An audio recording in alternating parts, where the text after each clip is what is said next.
18 जुलाई 2009 की सुबह सिडनी का शांत और हरा भरा इलाका नॉर्थ ईपिंग, पेड़ों से घिरी सड़कें और एक ऐसी जगह जहां लोग एक दूसरे को नाम से जानते थे। यहां जिंदगी बड़ी सुकून भरी चलती थी, लेकिन उस ठंडी सुबह कुछ अलग था। लीन फैमिली की छोटी सी न्यूज एजेंसी जो रोज सुबह सुबह खुल जाती थी, उस दिन बंद थी। दरवाजे पर एक छोटा सा नोट चिपका था, close due to family circumstances. शुरू में किसी ने ज्यादा ध्यान नहीं दिया। सबको लगा शायद फैमिली कहीं बाहर गई होगी या कोई घर की बात चल रही होगी। लेकिन जैसे जैसे घंटे बीतते गए और घर से कोई जवाब नहीं मिला, लोगों के मन में बेचैनी बढ़ने लगी। फिर जो सामने आया उसने पूरे मोहल्ले ही नहीं बल्कि पूरे ऑस्ट्रेलिया को हिलाकर रख दिया। उसी घर के अंदर 5 लोगों की बेरहमी से हत्या कर दी गई थी। मरने वालों में थे मिन लिन, उनकी पत्नी यून, उनके 2 छोटे बेटे हेनरी और टेरी, और यून की बहन आयरीन। एक ही रात में पूरा घर उजड़ गया। ये सिर्फ एक मर्डर नहीं था, ये एक डरावना सपना था जिसने एक शांत मोहल्ले की आत्मा तक हिला दी। लोग बस यही सोचते रह गए, आखिर ऐसा कौन कर सकता है।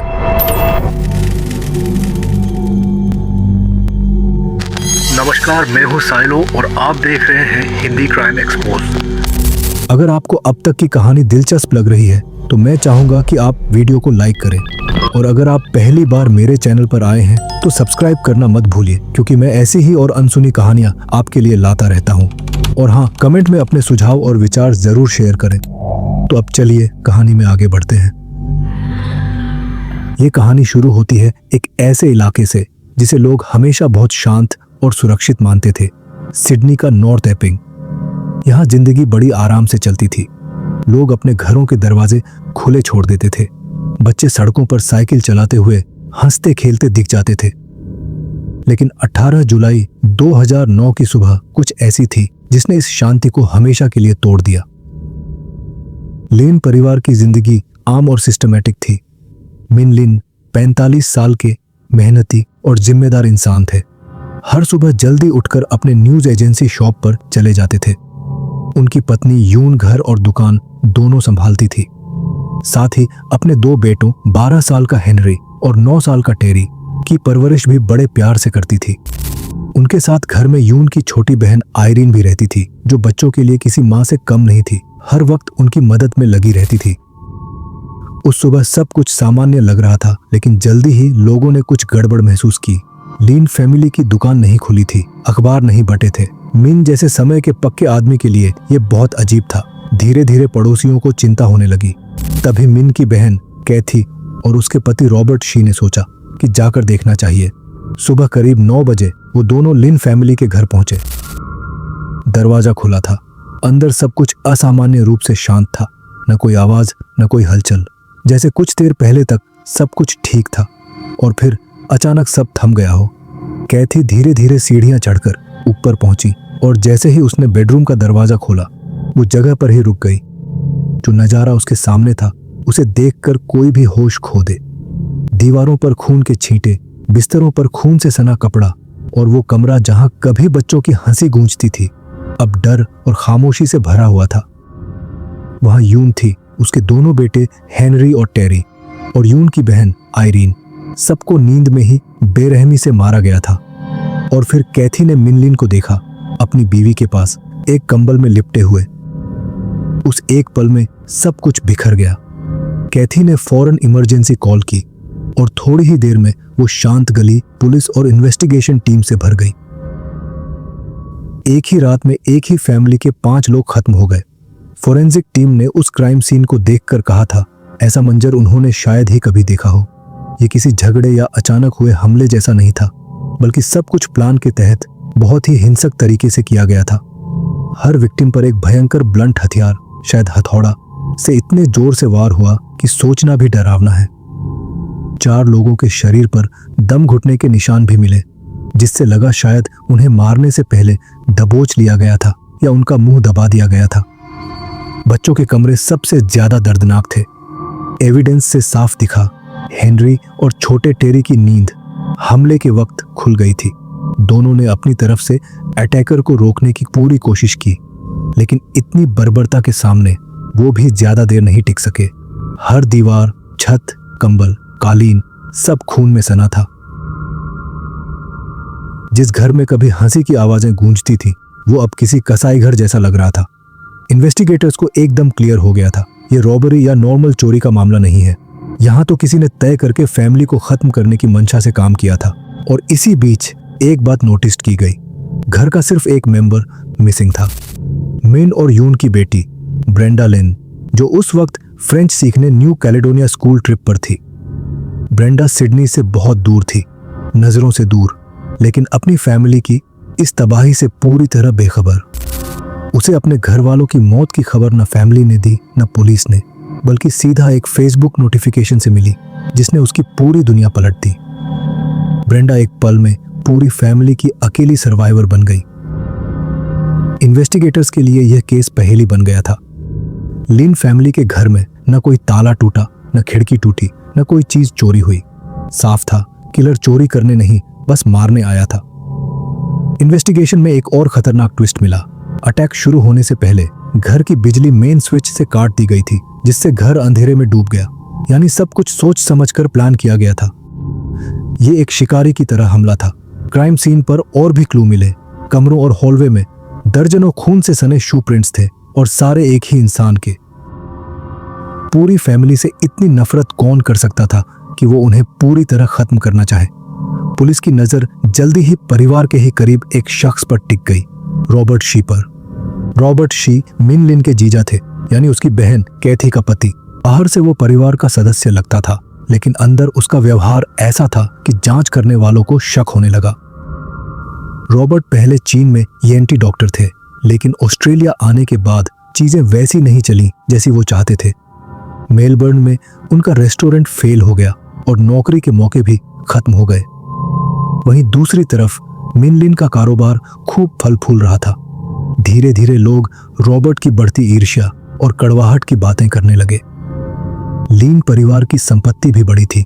$1.2 मिलियन का नॉर्थ एपिंग वाला घर, $3 लाख का मैरीलैंड में फ्लैट और करीब $5 लाख की न्यूज एजेंसी।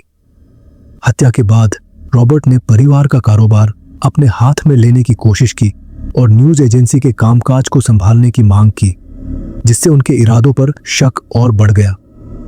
लेकिन साफ सबूत न होने के कारण पुलिस जल्दी केस नहीं बना पाई।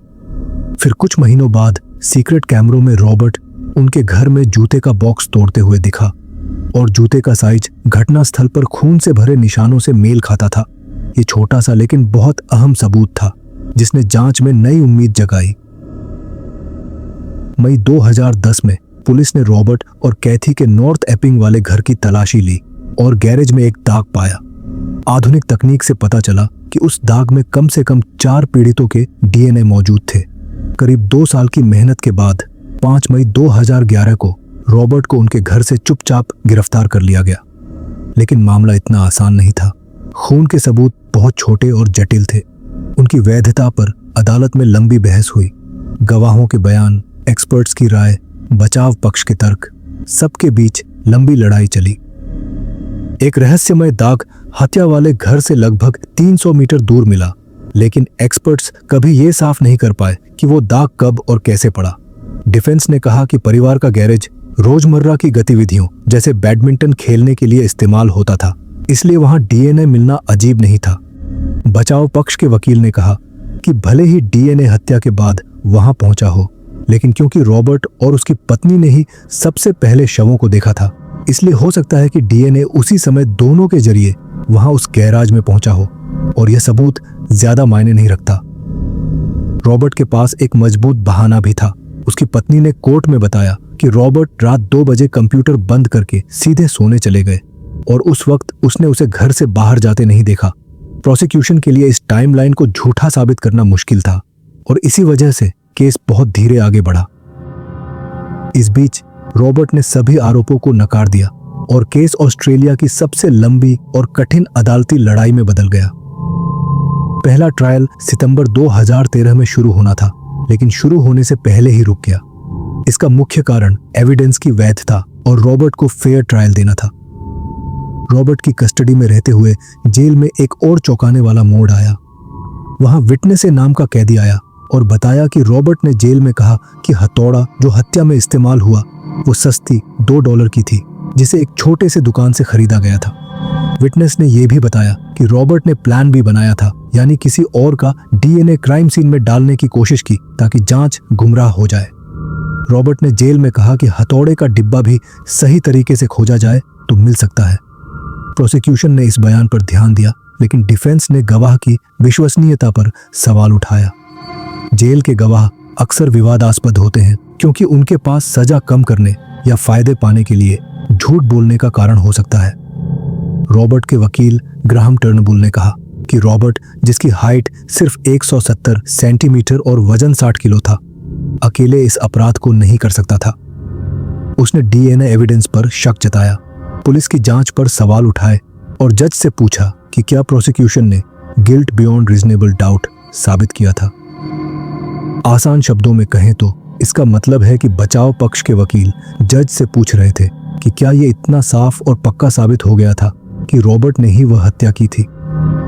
दूसरा ट्रायल 2014 में शुरू हुआ, लेकिन जज की बीमारी के कारण जल्दी रुक गया।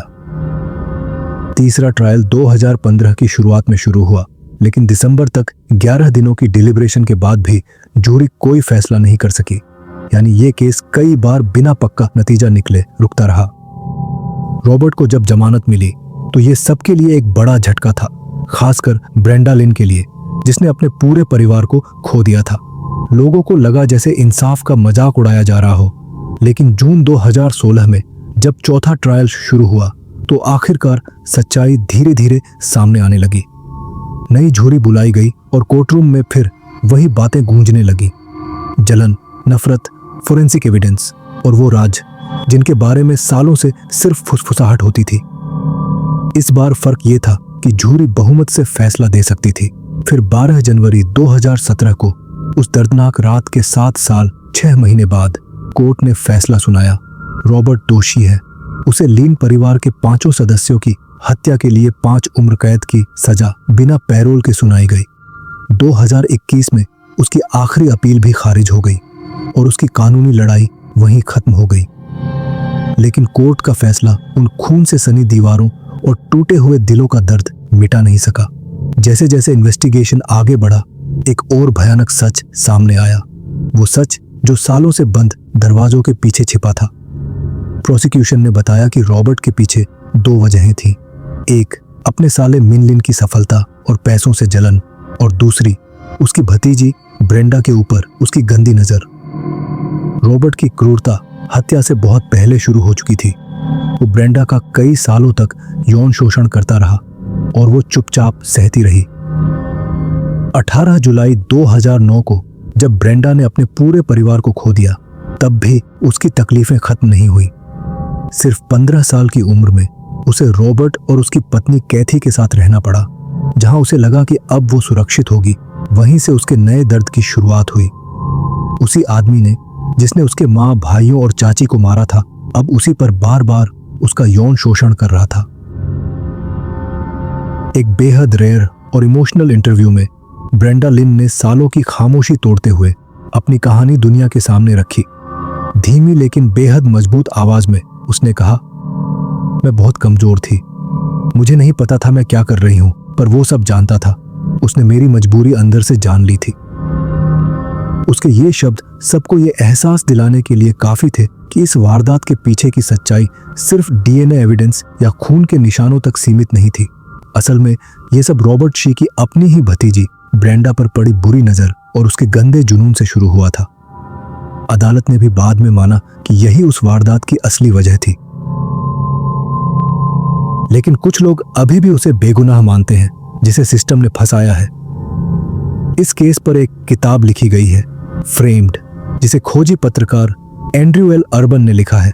इस किताब में बताया गया है कि कैसे कमजोर सबूत, गलत गवाही और एकतरफा जांच के कारण रॉबर्ट को दोषी ठहराया गया। फ्रेम्ड ये सवाल उठाती है कि क्या रॉबर्ट सच में कातिल था या फिर यह ऑस्ट्रेलिया की सबसे बड़ी मिसकैरेज ऑफ जस्टिस यानी न्यायिक गलती में से एक थी। किताब के मुताबिक पुलिस और अदालत ने ऐसा केस बनाया जो पक्के सबूतों पर नहीं बल्कि सिर्फ शक पर टिका था। ब्रेंडा ने उस दर्द में डूबने के बजाय उसे ताकत बना लिया और वो बन गई उन लोगों की आवाज जो अपनी बात कह नहीं पाते। 2021 में ब्रेंडा ने सर्वाइवर हब नाम का एक संगठन शुरू करने में मदद की। ये एक ग्रास रूट्स नेटवर्क है जहां सेक्सुअल अब्यूज सर्वाइवर्स और वायलेंट क्राइम से प्रभावित परिवारों को सुरक्षित जगह और इमोशनल सपोर्ट मिलता है। वो लड़की जो कभी 15 साल की उम्र में अकेली और डरी हुई थी, आज एक लीडर, एक आवाज और हजारों लोगों के लिए उम्मीद की किरण बन चुकी है। आज न्यू साउथ वेल्स और विक्टोरिया में ऐसे 12 सर्वाइवर हब्स हैं जो हजारों लोगों को सहारा दे रहे हैं। ब्रेंडा हफ्ते में 30 से 40 घंटे तक लगातार काम करती है। कभी पीयर सपोर्ट ग्रुप्स को गाइड करती है, कभी कम्युनिटी प्रोग्राम्स बनाती है ताकि कोई भी सर्वाइवर खुद को अकेला महसूस न करे। इसके साथ ही वो क्रिमिनोलॉजी और यूथ जस्टिस में PhD कर रही है। ब्रेंडा कहती है, मैंने वो जगह बनाने की कोशिश की जिसकी मुझे खुद जरूरत थी जब मैं बिल्कुल टूटी हुई थी। इन शब्दों में उसका दर्द भी है और उसकी हिम्मत भी, ये याद दिलाने के लिए कि सबसे गहरे अंधेरे से भी उम्मीद और मजबूती का उजाला निकल सकता है। लीन फैमिली की कहानी भले हिंसा, जलन और अंधे जुनून से दागदार हो, लेकिन ब्रेंडा लिन की खामोश न रहने की हिम्मत ही इस कहानी की सबसे बड़ी पहचान बन गई। वो इस बात का जीता जागता सबूत है कि इंसान चाहे कितना भी टूटा हो, अगर वो चाहे तो उम्मीद की रोशनी सबसे गहरी अंधकार भरी रातों में भी रास्ता बना लेती है। आपका इस केस पर क्या विचार है? हम इस कहानी से क्या सीख सकते हैं? अपने विचार नीचे कमेंट में जरूर बताइए। तो आज की कहानी बस यहीं तक। मैं फिर आऊंगा एक नई कहानी लेकर। तब तक के लिए अपना ख्याल रखें। नमस्कार।